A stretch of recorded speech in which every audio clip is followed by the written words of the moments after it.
I lied to you. Well, I'm very sad now. You seem very sad. Yeah. I said we were going to have to take a week off from the brackets, but we don't have to. Oh, good. Because the Octavia reminded me that we do have in the Final Four one of the brackets complete, even though we're waiting on voting as we're recording this to get the other. Okay. So we can actually start. We can announce some of the votes. Yes, so we can have actually a vote this time in the Final Four. Nice. Yeah, which is pretty awesome in our fake little thing that we made up that we decided was awesome.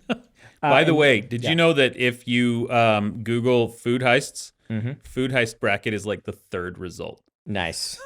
I'm not that surprised, but nice. Yeah. All right, so here we go. Which one do you want first? Do you want food heist? I want to hear, let's hear the food heist first. Food heists. We have in the Final Four our number 1 seed, Gator Gourmands, versus our number 12 seed, Do Not Steal the King's Potatoes. Do Not Steal the King's Potatoes. I genuinely have no idea how this is going to go. Wait a minute, you seeded 1 and 12. I know, but I did not expect 12 to be this massive breakout grassroots hit. So do people want a Gator Gourmands shirt? Yeah. Or do they want a Do we have, on the one hand, potatoes. This King's Potatoes, this historical fiction, reverse psychology, all of this grand royalty and stuff. And on the other hand, we have, deep bayou, stealing things in the middle of a hurricane. You said historical fiction. It's not fiction. This is real. Well, historical fiction is usually real. But I love them both. I want a shirt that says, Dan said, historical fiction is usually real. Dan Wells. So, someone you can quote me in your high school papers. Go vote on Gator Gourmands versus Do Not Steal the King's Potatoes. And on the other side, we have another very difficult bracket. We have number 1 seed, Jack the Carjacking Car. Oh, yes. Versus number 4 seed, Titanic 2, Sink Harder. Oh. Which Titanic 2, Sink Harder is the inspiration for Secret Project 2, the Frugal Wizard's Handbook for Surviving Medieval England, even though there is no Titanic in it. And so it is one of the bad story ideas that became a book. That became an actual book.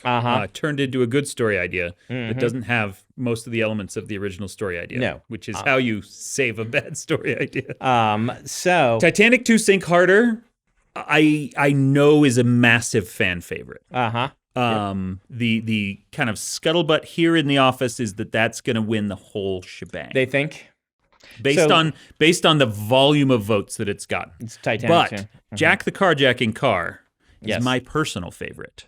Yes. So I genuinely I don't know what to root for. probably I think Titanic 2 Sink Harder makes a better shirt. But an argument of Jack the Carjacking Car, anyone could make a shirt Titanic 2 Sink Harder. Only us would come up with Jack the Carjacking Car. That's true. It's a very distinctive Dan and Brandon. It has that aroma of intentionally blank to it. Yes. That you can't get anywhere else. So there we are. Go and vote. Let us know which of these you'd rather have a t-shirt based off of. Yeah. And thank you. Yeah. So on the subject of our past glories, do you remember the Beargler? Yes. The Beargler has struck again. Ooh. Okay. This one was sent to me by several alert listeners. The one who sent me a name is Kevin Blackmore. Thank you very much. But there were many of you that sent this in without a name for me to read off. This one happened just in April. Okay. And a black bear broke into the Jeep of a woman in British Columbia. Okay. She runs a food truck. But the bear didn't break into the food truck. He broke into the Jeep because she had just gone to the store and she had bought dozens of cans of soda pop. This bear spent an hour and a half in her Jeep drinking 69 cans of soda pop and then left the 3 diets. and walked away. You're kidding me. No, there were 72, because that comes out to like an even number of dozens, and drank all of them except the 3 diet whatevers that this bear did not want to mess with.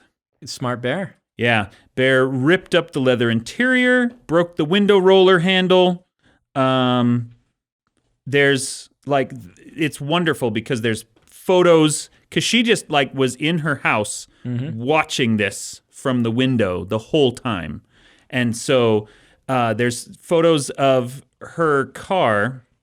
This Jeep had, because it was recent store run, there were like 6 giant rolls of paper towels in there as well. The bear did not use them to clean up the mess. Well, I mean, part of the reason to send the burglar is to send a message. Yeah. So I don't know what she was doing to offend the Gator Gourmands and, you know, the food heist snackoderms masters. That guy throws alligators at people. Then, I mean... Yeah, if you want to steal something and no one knows it's gone until it's too late, that's not a job for the burglar. No. You send the groundskeeper. You send somebody else. One of these people. You send the wine heist people. Yeah, but or the gnocchi thieves who have never been found. Yeah, the Gnocchi Brothers Gnocchi restaurant. Yeah. You send them. Send the Gnocchi Brothers. But if you want to send a message, if you've been doing the wrong things. You're like, all right, send the burglar. Yeah, you've been pissing off the wrong people. Yep. A burglar shows up and makes a statement. Drinks 69 cans of your soda, rips up the interior, does not clean up after himself. Does not drink the diet soda. No. Because that is not what the burglar is into. No. Anyway, yeah. Speaking of anthropomorphic animals. Hey, it's like we planned this. We didn't actually. That's just a brilliant segue. It is a brilliant segue. So I never see movies in theaters, but now twice this summer, you have persuaded me to. Hey, you persuaded me on the first one. Did I? Yeah, you wanted to go see it. And you're like, we should go see this. Oh, well, good. And I'm like, all right. I was right. We will go see this. And I went and saw Teenage Mutant Ninja Turtles Mutant Mayhem, which I had already seen with my family. And we thought we'd talk Ninja Turtles, not just this movie, but our entire history with Ninja Turtles. Well, and we are absolutely the core audience for this. Yes. We were at the right age when the Turtles came out. They were my first role-playing game I've seen. I think first role-playing game for both of us. Yeah, for both of us. Did you play the game before the television show came out? I played the game before I remember ever seeing the television show. Okay, that counts. Because I played the role-playing game, then read the comics, and then the television show got announced, and I got really excited, and then watched the television show. Yeah. Very different. That is more or less. Very different. The comics, very different from the television show. Yeah. Well, and that's worth talking about as well. First of all, I want to get right off the ground. Did you like the movie? I liked the movie. I loved the movie. Okay. I am going to flag in the ground. This is the best piece of Ninja Turtle media that I have seen. Oh, okay. Seen? The comics count? This is the best movie. It's the best movie by far. It is better than the television shows I've seen. Yeah, it's better than the television shows I've seen. The one kind of crossover TV movie where the different cartoon universes interact was fun. But this did wonderful things and did one key thing that is the best innovation since the very beginning. And I don't want to. We'll wait till the spoiler section for that. So, I thought it was really good. A lot of people are likening it to Into the Spider-Verse and Puss and Boots: The Last Wish. I would rank this third out of those three, but they are all very good movies, so it is hard to give those rankings. I haven't seen the new Puss and Boots movie. Yeah, because I'm a weird old man. But I spent a lot of this movie sitting there thinking, do I like this more than Spider-Verse? Mm-hmm. I think in the end that Spider-Verse is a better movie. I think it has a more solid heart to it. I think it is more innovative. But all the things I love about Into the Spider-Verse are present here. Mm-hmm. The art style is incredibly cool. Yep. The mix of 2D and 3D. There are so many things where, there's an explosion and the smoke that comes off of it is literally just colored pencil scribbles. Yep. Things like that. I just thought it was incredibly cool to look at. It was, absolutely. Yeah. I think one interesting aspect of that is you get this sense that it's being drawn by a teenager. Mm-hmm. It's all got this idea that's like a very, very capable teenager. But because of that, everyone looks kind of wonky. Yeah. Except like the turtles themselves. And that was off-putting to my family. Like my kids are like, they're so like they couldn't describe it because they like things that are gross, but they weren't cute gross. They were just weird looking. Yeah. And I that's liked that. I loved that about it. And I think it actually totally ties into the theme of the movie because a lot of the humans looked straight up weirder than the turtles did. They did. And that was really interesting to see. Mm-hmm. And I think must have been an overt decision. Mm-hmm. People with wildly asymmetrical faces. And it really kind of looked like the kind of movie you'd make if all of your early concept art was drawn on the cover of somebody's high school binder. Exactly. Which was a very cool stylistic choice. Mm-hmm. But I like the Spider-Verse shifting styles. Yeah. And having things that are both appealing and unappealing in the same film. But this was fantastic. I would let's see what other non-spoiler things can we say? Well, we can talk about the history of the turtles a little bit. Yeah, let's talk about history of turtles before we get into spoilers. There's one thing that I was gushing about to my family, and even my wife, who's even the same age as me.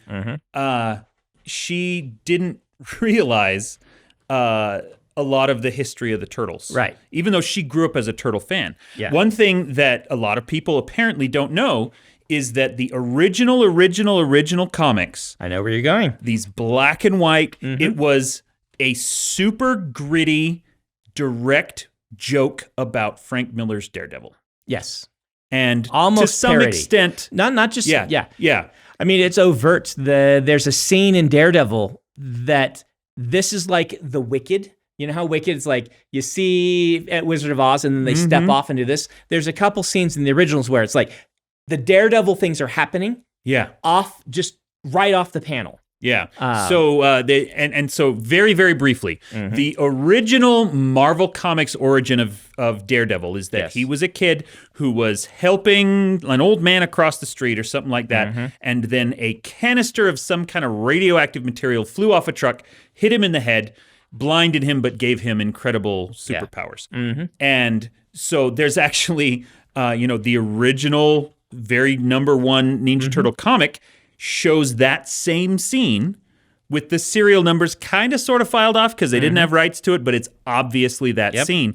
And then the kid is carrying a terrarium full of turtles and they all fall down through the sewer. And the canister actually smashes the terrarium and they drop. And you actually, in this movie, see that aftermath directly. Yeah. They're playing into that comic book origin, which I really like. And that comic book stuff, that kind of original Marvel idea of little kid granted powers by the radiation was kind of goofy, very Stan Lee. And then in the 80s, Frank Miller comes in and he turned Daredevil into this very gritty, down in the gutter, but yet for some weird reason also full of ninjas. And that is... First of all, it was wildly successful. To this day, we are still... That's why Daredevil is readapting so dark. Frank Miller's vision over and over again. All of the Disney or the Marvel Netflix shows were directly based on the Frank Miller stuff. It had a huge impact on comics. But at the same time, it was really over the top and very melodramatic and ripe for parody. Mm-hmm. And that's what the Ninja Turtles were. That's where they came from.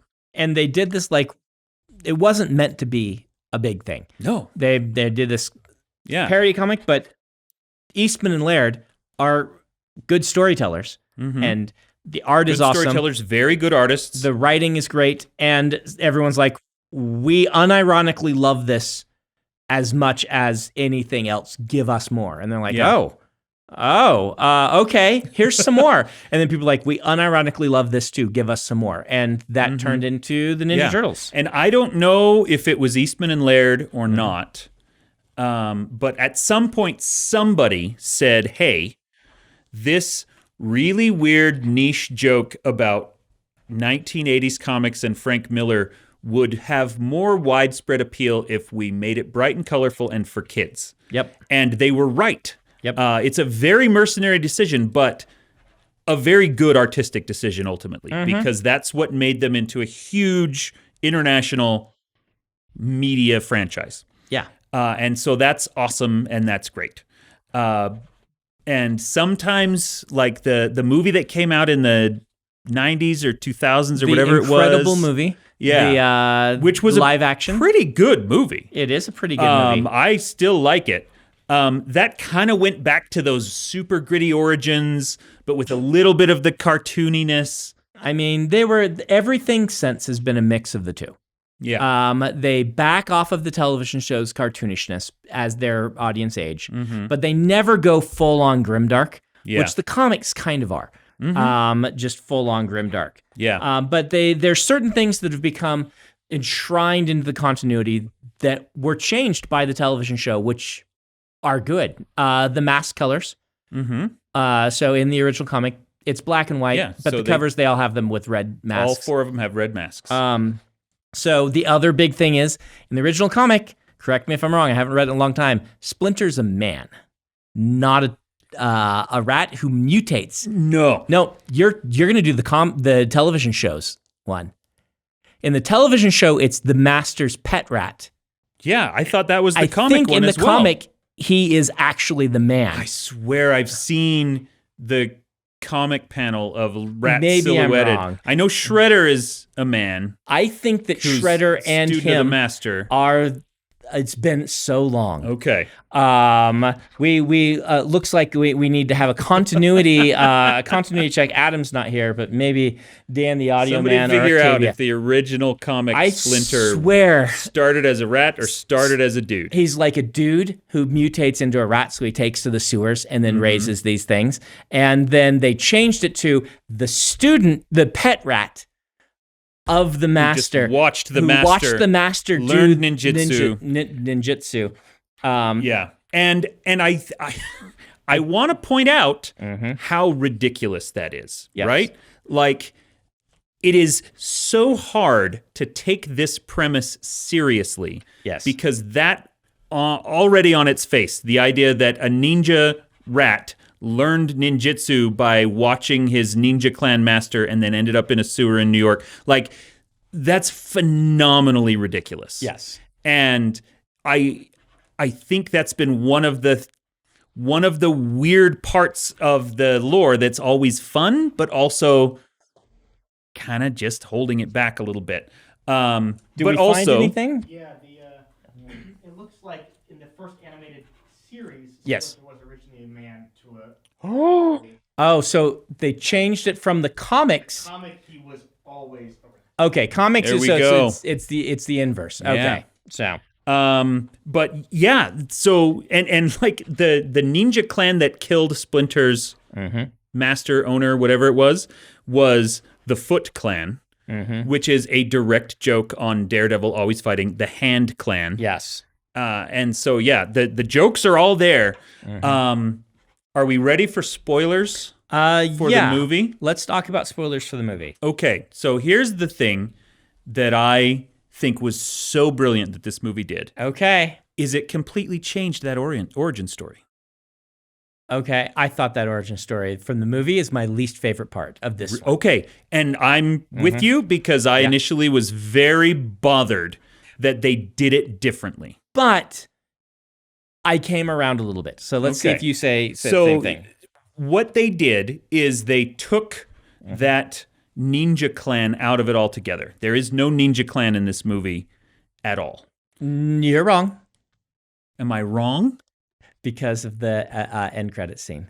Okay, yes, there's Technically, an end credit scene. Yes. The end credit scene does have Shredder Here's in it. the funny thing.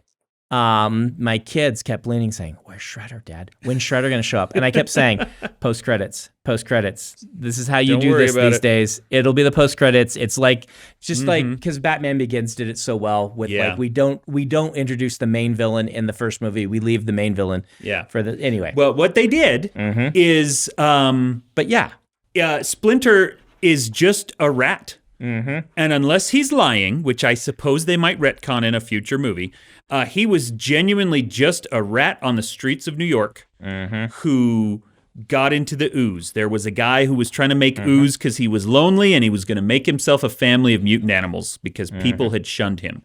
And I think that change all by itself, first of all, it ties the whole movie together because the whole movie is about acceptance between humans and mutants and all of this stuff. But also, it's the first thing I've seen that gets Ninja Turtles away from its origin as a Daredevil parody and makes it its own thing. That it doesn't require this rickety scaffolding of backstory in order to justify its existence. It's just, we're going to start with mutants, we're going to start with this concept of found family and acceptance, and we're going to build from there. And I loved it. I'll give you that. It took me a while to come around to it, like you said. But once I saw what they were going for and the kind of story they were telling, it absolutely worked for me. Why I didn't like it is because I don't think you can learn ninjutsu off of YouTube. And I don't like Jackie Chan.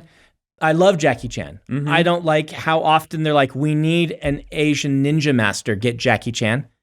Jackie Chan's Kung Fu. Jackie Chan's like a completely different discipline. And I mean, Jackie Chan can do whatever Jackie Chan wants, but it's like, he belongs in Kung Fu Panda where he was. Because he belonged teaching Ninja Turtles. But it's okay if it's like, I'm just a rat. I just learned it. Like, I'm not a ninja master. Well, and they were really trying to have it both ways, right? Yes. Like, he's just a random rat on the streets of New York who, for some reason, speaks with a Chinese accent. Yeah. Which I am totally willing to believe that happens in New York City. Yes. But yes, the ninjutsu coming from, like, bad VHS tapes it's ridiculous.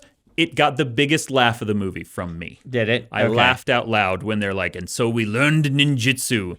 And I'd this whole time been thinking, how are they going to learn it if he wasn't the student of this master? And then they go to this just bad mall ninja VHS tape. Yeah. And I laughed out loud. So the reason I came around on it is because the Ninja Turtles through the movie more were about their athleticism and ability to fight seemed more a natural outgrowth of the mutagen that has made them faster and more agile. They did not lean into we are ninjas, right? In fact, it leans into they basically don't know what they're doing, but they are superhuman. They're not super powered because of so they can stand. They can completely clobber human opponents without training or skill. And then fighting other mutants is very hard for them. So by the end, I'm like, I kind of accept this, but I knew Shredder would be their post credits. It was so obvious. And then if Shredder's their post credits, they're going to be like, we have to have a backstory because Shredder and Splinter have a huge backstory. They're gonna lean into that, which means they're going to retcon it anyway. And if they bring it in, then it will lose what I think is the big innovation of breaking ranks with traditional. I mean, 100%, we find out that Splinter was owned by a ninja master. He actually knew ninjutsu, and they're going to have a joke about, you think you could learn? to be actual ninjas from this. No, I just didn't want to tell you that I have this dark past, and I didn't want you to go looking for the Shredder. And now he's here. I don't know if they're gonna do that. I don't know.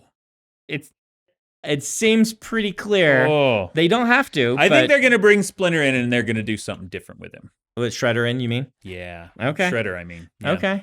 But I don't know. But I genuinely just loved the rest of the movie. The soundtrack was great.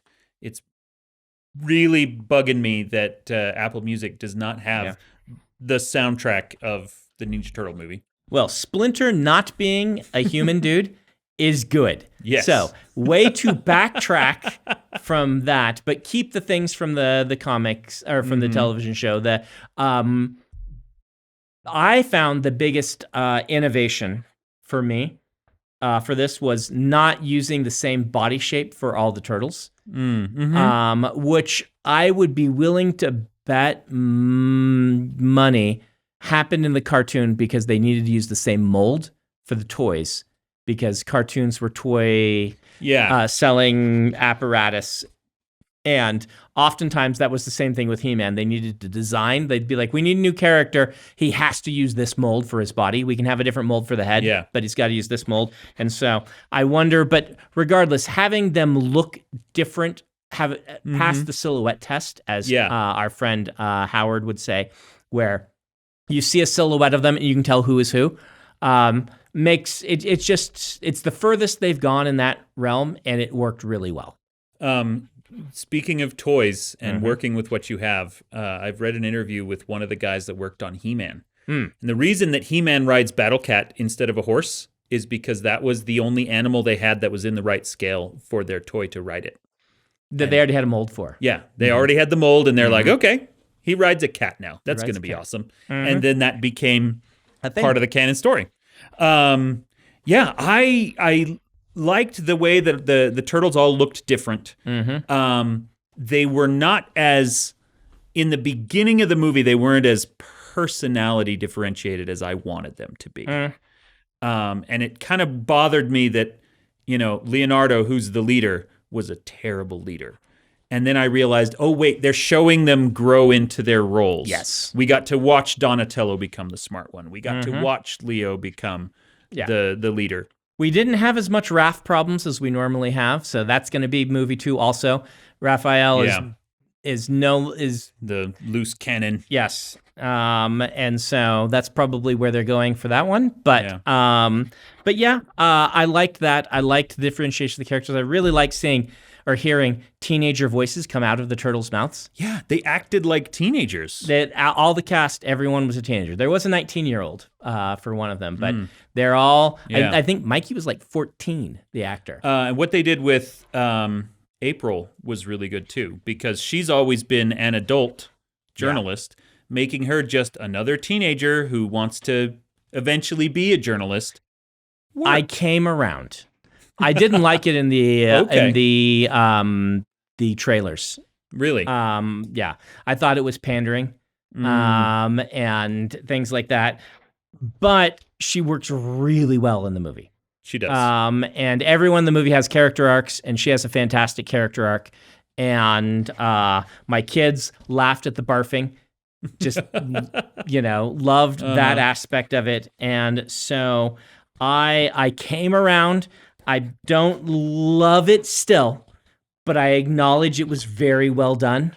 Okay. That's fair. It's just, and we can have a different take on characters this far into the iterations. Like complaining about April would be like complaining that there's no Robin in a given Batman, right? Like we've had so many iterations of these characters. It's time to do new things. I acknowledge this was a smart move. I'm just, Yeah, no, that's fair. At least Casey Jones wasn't a fellow student yet. Yeah, I'm so glad they didn't pull Casey Jones into this. Casey Jones, he'll be on the sequel. But they did dip deep into the weird roster of other mutants. They did. These are all actual characters. Like I've got a Razorback toy action figure that I was going to try to find and bring to show on camera. But all these weird, goofy mutants that either came from the comics or from the TV show and didn't show up until they were running out of ideas and needed new weird stuff. They just threw them all on the screen right off the bat. Which was cool. Yeah. I will say, I think my least favorite aspect is like the cockroach. Oh. Because it was played such for gross out laughs, the relationship. Like, it just, it bothered me. Yeah. That's totally fair. Yep. Yeah. You don't have. They were so gross in this movie, and I think that's your step too far for me. Okay. Mm-hmm. It worked for me by the end because I'm like, oh, okay. Dad is in love, and I'm gonna have a stepmom, and she's unfamiliar and weird. This is their metaphor for that, which is probably me just reading too much into it. But okay, I don't know. By the end, I was willing to forgive any number of weirdnesses because I really just loved the movie so much.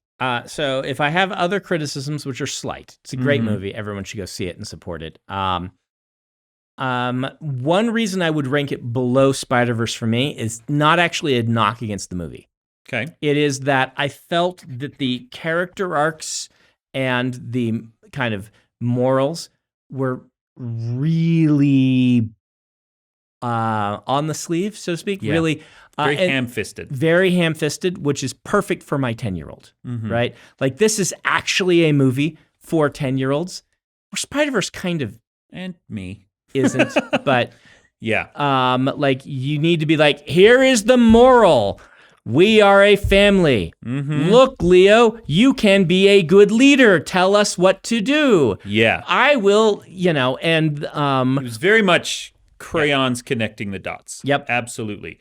The reason that I eventually decided in my head that I was going to rank it below Spider-Verse is, as compelling as the art style was, it was one art style the whole time that was used beautifully, but it was just itself. Whereas Spider-Verse was very overtly choosing, when are we going to show the thought bubbles? When are we going to show the bams and kapows as text on screen? When are we going to flip into the weird kind of dot shadows?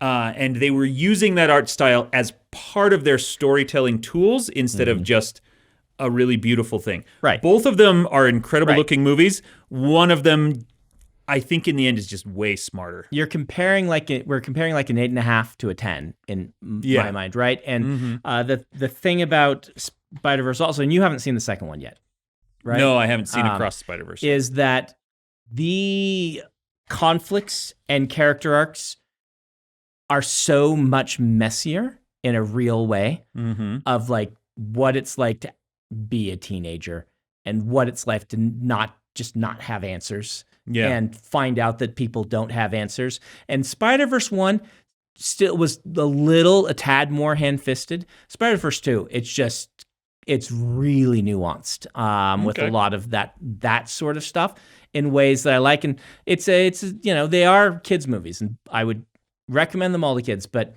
and there are some things that are a little more, on the sleeve, even in Spider-Verse. But there's just Miles's character has that. I want to impress my dad, but I can't talk to my dad. My dad loves me, but he can't talk to me. That just kind of never really gets resolved because it can't be, because it's about, and in the first one, like, that's really real. And it hits on a gut level, different from, Leo, you need to be a leader, lead us. And, Donnie, you need to come up with a plan. What's our plan? Oh, I'm the smart one. Here's our plan. It'll work. And that is just like across the home plate for my 10-year-old. And I really appreciate it. And I would not have written it differently.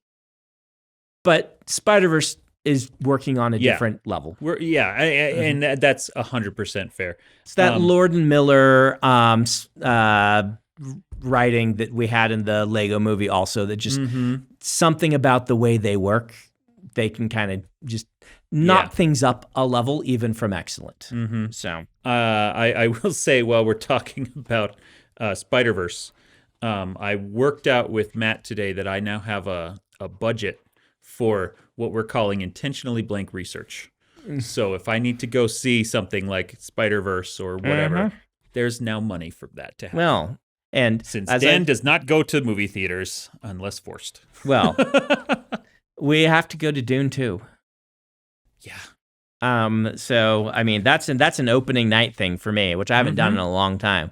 Not that I have to see Dune 2 because it can't get spoiled for me. Yeah. But no, I'm so excited for Dune 2. Just immensely excited for it. Last week we were chatting and you were like, Brandon, have you been to any concerts? We could talk about concerts. And I'm like, New York Symphony. I was so excited to do a whole episode about concerts because I just saw Foo Fighters. But you could drag me to a concert sometime with that. Now you have a budget. Now we have a budget. You'd be like, all right, Brandon. I will. So I will. Since people Probably will want next to summer. know what concerts have I seen, you're gonna love this. This is one of the best stories because I had never been to a concert before. I'm like 14. My friends like concerts, and they dragged me to an actual honest-to-goodness rock concert. Really? And it was Winger. Winger? Winger. Because they came to Lincoln, Nebraska. And it's hilarious because, Beavis and Butthead wear famously Metallica and AC/DC shirts, and then their lame friend next door wears a Winger shirt.